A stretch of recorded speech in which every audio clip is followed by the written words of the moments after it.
Assalamualaikum warahmatullahi wabarakatuh.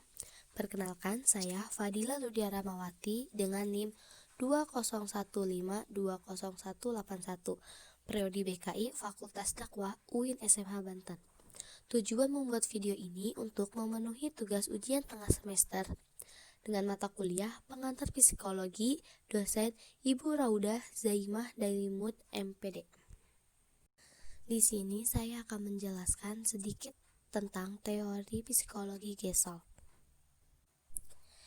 Gestalt merupakan istilah psikologis yang berarti kesatuan yang utuh.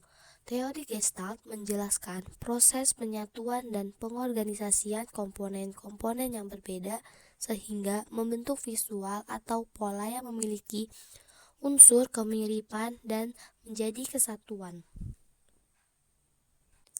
Gestalt diciptakan oleh Max Wertheimer pada tahun 1880 sampai tahun 1943 dan dipopulerkan oleh Kurt Koffka pada tahun 1886 sampai tahun 1941 dan Wolfgang Kohler pada tahun 1887 sampai tahun 1967. Prinsip-prinsip Gestalt. Yang pertama ada continuation. Mata manusia akan mengikuti jalur garis dan kurva desain dan lebih suka melihat aliran elemen visual yang berkelanjutan daripada objek yang terpisah. Coba perhatikan tipografi bentuk G ini.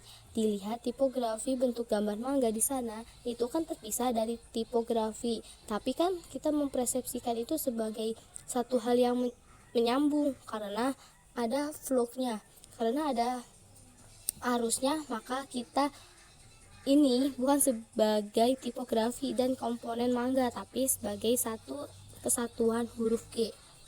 Selanjutnya ada closure. Nah, closure itu tuh membuat persepsi otak kita itu membuat persepsi pikiran kita itu mengisi tempat yang kosong, seperti kita melihat tipografi E. Ini nggak melihat adanya garis vertikal kan seharusnya di sini E itu kan ada garis vertikal, tapi kita tidak melihatnya. Tapi kita dapat mempersepsikan secara langsung bahwa ini tipografi huruf E. Selanjutnya yang ketiga, similarity. Kita akan mempersepsikan bahwa dua atau lebih komponen, jika komponennya sama atau jika komponen yang mirip, maka ia adalah satu kesatuan seperti huruf S dan huruf T ini, karena warnanya sama, karena similar, karena mirip. Kita mempersepsikan dia sebagai satu komponen, satu kesatuan. Selanjutnya ada proximity. Proximity mempersepsikan komponen-komponen satu kesatuan. Proximity mempersepsikan komponen-komponen karena berdekatan, maka ia adalah satu kesatuan. Jika kita perhatikan tipografi T, ini terdiri dari beberapa persegi, tapi karena perseginya saling berdekatan, kita dapat mempersepsikan dia sebagai satu kesatuan huruf T, bukan sebagai persegi-persegi yang banyak, bukan sebagai persegi 6. Selanjutnya simetri. Simetri mempersepsikan suatu hal yang simetris sebagai suatu kesatuan. Contohnya seperti A ini, simetris kanan dan simetris kiri. Contohnya seperti sayap. Misalnya sayap kupu-kupu, kita nggak akan mempersepsikan dia sebagai sayap kupu-kupu kiri dan sayap kupu-kupu kanan. Kita akan mempersepsikan dia sebagai suatu kesatuan sayap kupu-kupu.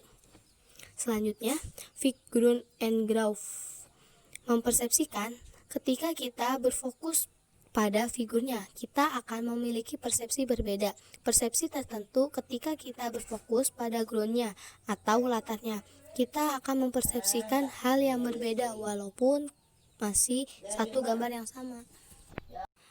Mungkin hanya ini yang bisa saya paparkan, kurang lebihnya mohon maaf. Wabillahi taufiq wal hidayah. Wassalamualaikum warahmatullahi wabarakatuh.